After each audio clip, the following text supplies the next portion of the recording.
खुलुमबाय दिनैहाय जों गोथार मंगलबारनि गासै बाथौ बिबुंसार नायगिरि साफ्रोमनिसिमबो गेदेरखौ खुलुमनाय आरो उन्दैखौ अनसायनाय जासिहरबाय। दिनै जों थामथि खलब बाथौ धोरोमारि सावरायनाय बे हाबाफारिखौ जागायनो सानबाय। दिनैनि बे हाबाफारियाव जों आलासि महरै जों मोननो हादों उदालगुरि जिल्ला दुलाराय बाथौ गौथुमनि माइनाव आफादनि थुनलाइयारि नेहाथारि आरो बिथाङा नोलोबारि बियाब दुलाराय बाथौ गौथुम माइनाव आफादनिबो आफादगिरिबो दा बिथां मुस्रिमा फोरमायसुलि बसुमतारीखौ बिथांखौ गावनि सिनथिनि थाखाय खावलायबाय, लोगोसे बिथांखौ बरायनाय जाबाय। आरो बिथांजों लोगोसे जोङो आरो फिन जोङो दिनै हांख्रायना लाबोबावदों उदालगुरि जिल्ला दुलाराय बाथौ गौथुमनि बोसोनगिरि एबा नोलोबारि बियाब दुलाराय बाथौ गौथुमनि गाहाय फोसावगिरि मानव गेदेर मुस्रि सिरि दैमारि नोंथांखौ गावनि सिनथिनि थाखाय खावलायबाय, लोगोसे बिथांखौ बरायनाय जाबाय। दा जोङो बिथांमोननिफ्राय आरो माखासे धोरोमारि बाथ्रा जोङो मिथिना लागोन। दायो आङो गिबियावनो उदालगुरि जिल्ला माइनाव आफादनि थुनलाइयारि नेहाथारिनिफ्राय दिनै माइनावफोरनि सोमोन्दै माबायदि जानांगौ आं बिनि सायाव दिनै जों खेंफोरथि लागोन आरो मिथिना लागोन। आं बिथांनो मोनसे आयदा हरनाय जादों, बेनो जाबाय बाथौ सिबिनाय आरो न'खर फोसाबनायाव माइनावफोरा बाहागो लानाया गोनांथार। दा बेखौ लानानै बिथांखौ बिनि बागै खेंफोरथि होनो थाखाय बिथांखौ खावलायनाय जाबाय। खुलुमबाय। बे समाव आं बाथौ बिबुंसार नायगिरि गासै सिबियारि नोंथांमोननिसिम आंनि गोथार गोसो गोरबोजों आं खुलुमनायखौ बावहरग्रोनाय जाबाय। बे समाव आंखौ आयदा होनानै खेंफोरथि होनो खावलायनायलाय आं बुंनो आखायाव लादों। आयदा बिथाङा आंनो होखादों। आयदायानो जाहैबाय बाथौ सिबिनाय आरो न'खर फोसाबनायाव माइनावफोरा बाहागो लानाया गोनांथार। थारैनो बे आयदाया जोंनि थाखाय, जों साफ्रोमबो माइनावफोरनि थाखाय बे आयदाया जोबोद गिदिरबो होनजायो आरो जोङो सरासनस्रा साननो थाङोबा बे आयदाया खोब गोरलै।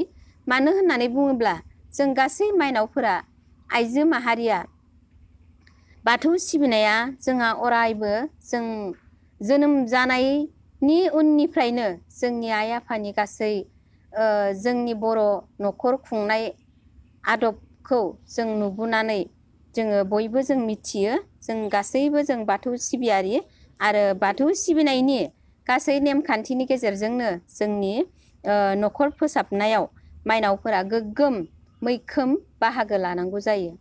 आरो थारैनो जोङो बाथौ सिबिनायजों लोगोसेनो जोंनि न'खरखौ दिनैसिम जों दैदेनबोदों आरो दुलाराय बुहुमाव जेसेबां जोङो बर' हारि दोङो, जोंनि बाथौनि सिबिनायनि गेजेरजों जोङो आसार खान्थिखौ लानानै जोंनि न'खरखौ जोङो दैदेनबोनो नांगोन।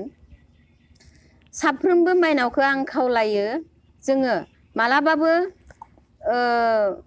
जोंनि धोरोमनि बारगा बा जोंनि धोरोमनि अनगा गुबुन आखल आखुजों बा माखासे गाज्रि रिपुफोरखौ लानानै जों न'खर दैदेननो नाङा। जों साफ्रोमबो आइजोफोरा धोरोमखौ लोब्बा लानानै जोंनि न'खरखौ दैदेननांगोन, बेखौ आं खावलायो। माबायदि जानांगौ होननानै बुङोब्ला आं बुंनो नागिरो, जोङो बिसि फिसाय न'खरनि गोरोबफ्लेनानै जों न'खराव जोंहा जेसेबां सुबुं दं बिथांमोनजों जों गोरोबफ्लेनानै जोङो सानसेनि हाबाफारिखौ मोजाङै आलो गोजोनै जोङो मावफुंलांनो हायोब्लानो उननि मोनफ्रोमबो हाबाफारियाव सानफ्रोमबो जोंनि जिउ दैदेनलांनायाव मोजां जायो। जों जेरै साफ्रोमबो गावखौ साननानै गावनि जिउखौ माबायदि दैदेनलांनांगौ, माबायदि जोङो धोरोमखौ लोब्बा लानानै न'खरखौ खुंनांगोन, बेखौ साननानै जोङो दैदेनलाङोब्लानो जोङो जोंनि गामियाव थानाय बा जोंनि समाजनि आइजोफोरखौ जोङो फोरोंलांनो हायो।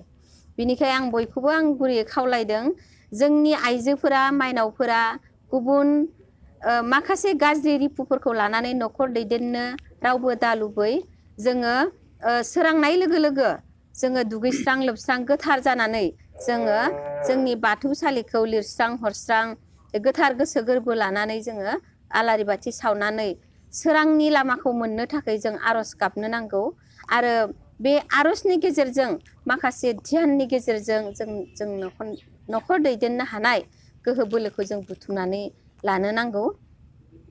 आरो जोङो जोंनि साफ्रोमबो माइनावफोरा जोङो गाव हारसिंल' गोरों जानानै न'खर सिङाव थाबाय थायोब्ला जों जानाय नङा। जों साफ्रोमबो आइजोआ जानजि खाफ्रानानै साफ्रोमबो आइजोआ साननानै ओंखारबोनांगोन दि जोङो धोरोमनि खामानिखौ जों माइनावफ्रानो मावनो नांगोन। जों माइनावफ्रानो जोंनि धोरोमखौ हमथाना लाखिनांगोन आरो जोंनि न'खरखौ दैदेननायाव जों साफ्रोमबो आइजोखौ जोङो सांग्रां खालामनांगोन होननानै जोङो बयबो जों साफ्रोमबो आइजोफ्रा साननो जों रोंनांगोन। मानो होननानै बुङोब्ला हिन्जाव माहारियानो समाजनि देरसिन बिबानखौ जोङो लानो गोनां जायो आरो लाथारनांगोनबो। जाय समाजाव हिन्जाव माहारिया देरसिन बिबानखौ लाया बे समाजाव दावगानाय गैया होननानै बयबो मेलेमजिबि मानाव गेदेर बिथांमोना बुंलाङो।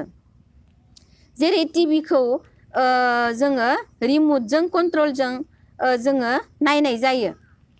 रिमट सेरबानो जोङो मा सेन्टाराव मा सिरियाल फैयो मा फिल्म फैयो जोङो मिथिनानै जों नायो। थिग बिदिनो जों साफ्रोमबो बिमा बिफाया गथ'फोरनि मा जानांगोन जोङो कन्ट्रल माबा रिमट बायदि जों जानो नांगोन। जेरै जोङो खुगा फंसे बुंबानो जोंनि गथ'फोरा जोंनि न'खरनि सुबुंफोरा बुजि मोनलायनांगोन मिथिनांगोन थिग बिदि जों जानो हानो नांगोन। आरो जोङो बिमाफोरजों लोगोसे माइनावफोरजों लोगोसे जों लाइमोनफोरखौबो जोङो मोजां बिबान लानानै जोंनि धोरोमनि खामानि मावनो बा समाजनि खामानि मावनो जों बिबान होनो नांगोन आरो मोजां गाज्रि साननो हानायफोरखौ सोरजिनानै जों होनो नांगोन।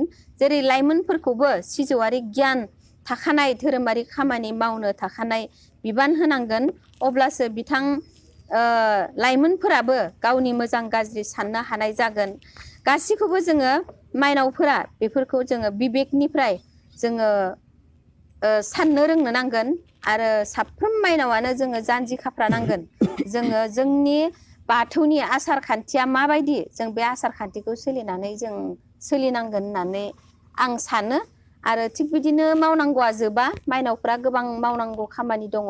बेखौ साफ्रोमबो माइनावा मावनो नाजालायगोन बेखौनो आं आसा खालामदों आरो। साबायखर थाबाय। जिहेथु नोंथाङा बाथौ धोरोमनि न'खरफोर आरो बे माखासे गामिफोरखौ फोसाबनायाव नोंथाङा नैबे गोबां बोसोरनिफ्राय नोंथाङाबो नांथाबबोगासिनो दं। बेयाव जोङो नुनो मोनो दासिमबो माखासे न'खरफोरा दासिमबो जेनेबा न'खरनि माइनावफोरा माखासे माबाफोरखौ न'खरनि साखोन सिखोनखौ जों नुनो मोना आरो मानसि हाबफैबा मानसिनि रिसेपसन बा आलासि बरायनाय बिनि माबाफोरखौ जों नुनो मोना आरो नोंथाङा बिनि सायाव माबायदि खावलायनो सानो?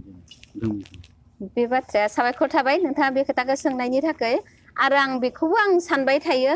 आं दिनै माइनाव आफादनि आफादगिरि जानानै दैदेनगिरि जानानै एसेबां बोसोर बुंनो थाङोब्ला आङो 92-93 फोरनिफ्रायनो एसे उन्दै समनिफ्रायनो बे धोरोमनि खामानि मावनो आं ओंखारबोदों। दिनैसिम गोबां बोसोर जाबाय। अब्लाबो बे जौगालु मुगायाव जोंनि न'खरा माबायदि जानांगौ बेबायदि जानायखौ गुबुनखौ मा बुंनो जोंनो दैदेनगिरि जानानै जोंनि न'खरा दिनै माबायदि जानांगौ बेखौ जायाखै। बिनि थाखाय आं दुखु मोनो आरो बिनि थाखाय आं साफ्रोमबो माइनावखौ गोख्रों जाजानो आं लुबैयो। मानो जोङो इसेबां फोसाबसेयावबो जोंनि न'खरा मोजां जायाखै बेखौ आङो थोंजोङै आं बुंनो नागिरो। बे इसेबां धोरोमनि बेलायाव जों ओंखारनानै फोसाबसेयावबो जोंनि न'खरादि मोजां जायाखै बेनि दाया बेनि गोरोन्थिया जों माइनावफोरनियावल' दङ होननानै आं साना। मानो होननानै बुङोबा गंसे न'खराव सासे माइनावाल' हारसिं न'खरखौ मोजां गोग्गोम दैदेननो हाया। बेवहाय बे न'खरनि बिमा बिफा बे न'खरनि फिसाय बिथांमोनाबो मददथि होनो नांगोन। बिथांमोननि थोजासे मददखौ मोननो हायैनि थाखायनो माइनावफोरा न'खरखौ जाबायदि आब्रुथि गोनां समायफ्लेनाय न'खर दानो हाया बेखौ रोखा नोंथांमोना मेगनजों नुखानाय आरो आंबो खोब सानै आं दुखु मोनो। आरो बे मैला नुनाय गाज्रि नुनाय आब्रुथि गैयि न'खरनि जानायनि गुबै जाहोनानो जाहैबाय गोदोनि आबै आबौमोना फोरोंलांनाय आबै आबौमोननिफ्राय आइ आफाया सोलोंनानै लाखिनाय गाज्रि मुवा जौ सेरेब बा जानाय लोंनाय गाज्रि बेफोरखौ गोदोनिफ्रायनो सोलोंबोनायखौ नागारनो हायो। बेखौ दानि गोदान मुगानि बिहामजोफोरा नागारनो सानब्लाबो माने गोदोनि गोजाम आबै आबौमोना अख्राहै गाज्रि फेनाय मुवाफोरखौ लोंनाय जानाय संनाय बेफोरनि थाखायबो जोंनि न'खरा आब्रुथि गोनां जानो हायाखै। आं बेखौ नुहुरो, नोंथांमोना मा सानो बेखौ बुंस'नो हाया। आरो बेनि थाखायनो दिनैसिम जोंनि न'खरा आब्रुथि गोनां समायना जाजोबाखै होननानै आं सानो। साबायखर थाबाय। दा आसा खालामदों फैबाय थानाय समाव बिथां गेदेमा आलासि बुंनाय बायदिनो जाहाथे न'खरफोरखौ दैदेनो, आं बेखौ माइनावफोरसिम खावलायहरनाय थाबाय। आरो जोंनि गेजेराव जोङो दंबावो, जोङो आलासि जोङो हांख्रायना लाबोबावदों बिथां गेदेमाखौ। दा बिथांनिफ्राय जोङो मिथिना लागोन जे बाथौ धोरोम आरो हिन्दु धोरोमनि फारागथिखौ नोंथाङा माबायदि फोरमायनो सानो? जिहेथु गोबाङानो जेबो बाथौआरिफोराबो गोबाङानो मिथिया जे बाथौनि धोरोमनायनि जिथु खान्थि फिल'सफिफोर बिनि बागै गोबाङानो मिथिया। जेनेबा खायसे माने हिन्दु धोरोमजों एखेयानो बाथौ धोरोमनि सिबिनायफ्राबो एखे होननानै बुंनो सानो आरो। दा बिनि बागै बिनि फारागथि दङबा दा फारागथिखौ फोरमायनायनि थाखाय आं खावलायबाय। आच्चा, गिबियावनो बाथौ बिबुंसार नायगिरिनिसिम आं खुलुमनाय थाग्रोबाय। दा बाथ्राया जाबाय मा, जोंनि गेजेराव बे मोनसे गोनो गोथो दङ। जेरै बाथौ आरो हिन्दु धोरोम बेयाव गोनो गोथो जोंनि गेजेराव फैबाय थायो। दा बे खेथ्रआवहा दा बयनिख्रुइ गोजामसिन होनना बुङोब्ला बाथौ धोरोम, आरो हिन्दु धर्मआव बयनिख्रुइ गोजामसिन होनना बुंबा सनातन। बे मोननै धर्मखौ भारतबर्सआव नुयो। दा बाथौ धोरोमा जाबाय कुनु जोनोम गैया, कुनु बेखौ मायथाइयारि बा अक्ट' रावबो बुंस'नो हाया। दा बे कारनाव बे गोजामसिन धर्मखायनो दा जोंनि गेजेराव एसे गोनो गोथो बाथ्राया फैयो। दा बाथौ धोरोमा गुदिहै सिबिनाया जादों नुवाथारि आनान गसाइ बोराइ बाथौखौ। बेखौ माने सासेल' इसोर होननानै जोङो बाथौआरिफ्रा फालियो, मानिबोयो। आरो बेजों लोगोसे मा बुङो, बे गड, अनलि वान गडखौल' सिबिबाय थायो। दा बेनिफ्राय बाथौ धोरोमाव जोङो नुनो मोनो जे जोंनियावहा ब्रह्मा, बिष्णु, महेश्वर बायदि बायदि अबंलारि गैया। नाथाय हिन्दु धोरोमाव गोबां बे साकार रुप फुजिनायखौ जों नुनो मोनो। दा बाथौ धोरोमाव जों बेखौनो थोंजों बुंनो हायो जे सासेल' इसोरा, बेनो सोरजिदों, बेनो खांदों, बेनो फालिदों। बेखौनो बुंदों मन्त्रनि रावाव, रां राशि गो राशि मिथा हासि। नों सासेयानो साथाम, फानसेयानो फाना फानथाम, सासेयानो अनेक महर, साथाम महर लायो, बेखौसो फोरमायदों। बे सासेखौनो जों बुंनो हायो। दा बेनिखाय जों बाथौआरि हिसाबै बाथौआरिफ्रा मा खालामो जे बिफां लाइफांखौ जिउधारि होननानै सानना लायो। जिथु बेबो इसोरनि मोनसे सृष्टि। गतिके बेखौ जोङो बे लाइफांनि गेजेराव सिजौ दंफांखौ मा सानो जोङो, प्रति इसोरनि मोनसे सिम्बल, बेखौ हिसाबै जोङो बेखौ लायो। नाथाय बेवहाय गोबाङानो बुङो जे सिजौआनो इसोर नामा? बे मोनसे प्रश्नआव फैबाय थायो। नाथाय बे जों स्पष्ट बुंनो सानो जे सिजौआ इसोर नङा। सिजौआ मोनसे बाथौनि प्रति नेरसोन, सिम्बलसो बेयो। बे स्पष्ट जानाया मोजां आरो। बेनिखायनो बे बाथौ धोरोमाव बे सिजौ दंफांनि थाखायनो मानो लाखियो होनना बुंबा, बेयावहा नोंथांमोना नायोबा नुगोन सिजौनि सिरिया सिरिबा गोनां, आरो बेयाव गोबां ओंथि हाबना दं। आरो बे सि माने आत्मा, जौ माने परमात्मा, आत्माजों परमात्माजों लिंक दं। लिंक थानायखायनो बे दंफाङा गोथां, आरो बे मानसि दुमसियाबो गोथां, मि जुनाराबो गोथां, आरो बे बुहुमाबो गोथां। बे हिसाबै जों बेखौ नेरसोन हिसाबै जोङो दिनै ओंथि गोनांखायनो बेखौ जोङो न'खरनि गोथार थावनियावहा गायसननानै इसोरखौ गोसोखाङो आरो बेखौ संसार जानायाव जोंहा मा जायो सुखु माब्ला दुखुनि सम सफैयो सुखुनि समावहाय जोङो बेखौ साबायखर बावो दुखुनि समाव जों मा खालामो बेखौ माने बोर बियो आरो गोमोनो जों सिन्ता खालामो बेबादि हिसाबै जों बे सिम्बलखौ बा सिजौ दंफांखौ जोङो लाखियो आरो गोथार हिसाबै जों लाखियो बाथौ धोरोमाव हिन्दु धोरोमनि बादि ब्रे ब्रे दालाय गैया आरो बे हिन्दु धोरोम बाथौ धोरोमा हिन्दुनि बादि गुलाय गुजाय माने फुजा बाथल गैया बेयाव जाबाय मा बाथौ धोरोमाव थोंजों सासेल' इसोरखौ जों बेवहा सिबिनाय जायो आरो बेयाव लेथेर बेथेर बावनाय थिननाय बायदिसिनाखौ जों बेवहा खालामनाय जाया बाथौ धोरोमाव जोंहा थख' मोनसे फोरबो खुंनाय जायो जेरै बैसागो आमथिसुवा काति फोरबो खामगोरलै फोरबो आरो मागो बे मोनबा फोरबोखौ जों बे माबाखौ जोङो फालिबोयो आरो बे मोनबाखौ जोङो आब्रुथियै जोङो बे धोरोमाव फालिबोनाय जायो बे बाथौ धोरोमाव पुर्निमा अमाबैसा माब्लाबा जों बेवहा बाथौआरिफ्रा फुजिनाय जाया फालिनाय जाया नाथाय हिन्दु धोरोमावहा सुनिबार मंगलबारखौ मोनसे अमंगलबार होननानै सानना लायो आरो गाज्रि बार होननानै सानना लायो बे समाव बिथांमोना दावबायनाय समाव साननानै बिसोर दावबायनो गोनां जायो मानो होनबा बे समाव माबा मोनसे बिपद फैगोन नामा मोनसे बिथांमोना फोथायनाय दङ नाथाय बाथौ धोरोमाव गोथार मंगलबारावहा जों गोथार सान लायो आरो बे खालि बाथौ थानसालिफ्राव आर'ज गाबनाय हुदाया जोंनि गेजेराव दङ आरो न'खर न'खरबो माने आर'ज गाबनाय हुदाया जोंनि गेजेराव दङ गतिके गोथार मंगलबारखौ गोथार बाराय हिसाबै बाथौ धोरोमारिफ्रा मानियो बाथौ धोरोमाव गोथार दौरि आरो दौसि सानै थायो खारन बेवहा बे माने बावजेननाय सिबिजेननाय दौरिफ्रा बेयाव थानो गोनां जाहैयो बाथौ धोरोमाव सुवा सुथि मानिनाय दङ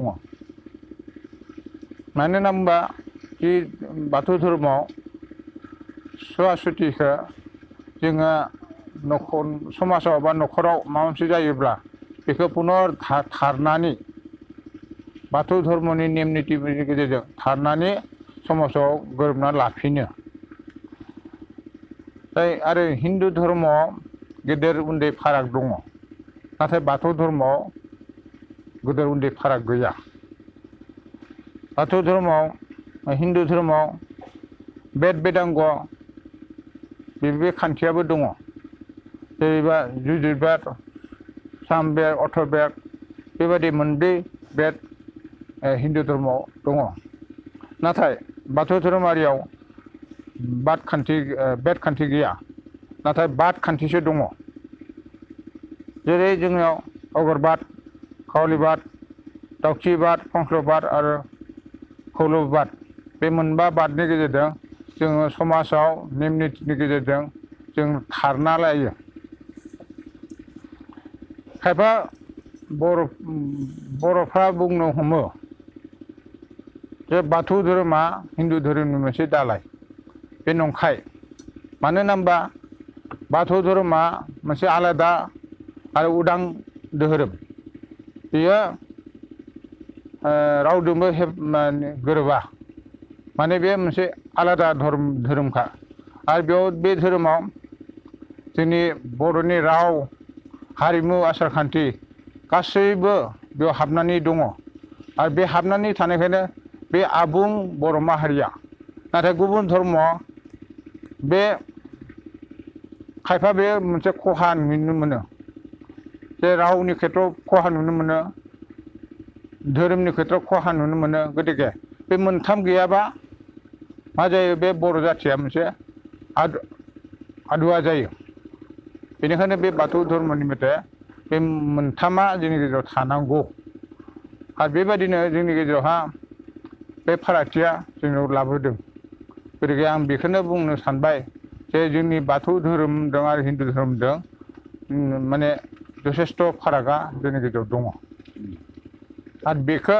जों दिनै सावरायनायनि गेजेरजों मोनफा मोनफा पइन्टखौ होनानै उनावहा जोंनि रायजो राजाखौ बेखौ फारागखौ दिन्थिना होयोब्ला जोंनि बुस्थुआ आसल बुस्थुआ जोङो नुजागोन गतिके आं बेखिनिखौ बुंनानै जिरायबाय साबायखर थाबाय बिथां गेदेमानसिम जे बाथौ धोरोम आरो हिन्दु धोरोमनि फारागथिखौ बिथाङा एसेबाबो जोंनि गेजेराव खेंफोरथि होबाय दा बे समाव दिनैनि बे थामथि खलब बाथौ धोरोमारि सावरायनाय बेखौ फोजोबनो सानबाय गासै बाथौ बिबुंसार नायगिरि साफ्रोमनिसिमबो साबायखर बावहरबाय आरो दिनैनि बे समाव हांख्रायनाय बायदि सफैनो हानाय गेदेमा आलासि बिथांमोनखौबो बाहागो लाफैनो थाखाय आं साबायखर बावबाय आरो बेबायदिनो उननि फारियाव आरो बेबायदिनो लोगो मोनफिनलायबावगोन आरो बेबायदिनो गुबुन आयदा लानानै जोङो बेयाव सावरायबावगोन बेखौ खोथा होबाय आरो जोंनि जिखिनि सावरायनाय बे सावरायनाया माबाफोर थालांबायबा नोंथांमोना निस्सय बेखौ सुद्रायगोन आरो जोंनो कमेन्ट हरगोन आरो दिनैनि बे सावरायनाय आयदाखौ बेखिनियावनो फोजोबनाय जाबाय गोजोन्थों।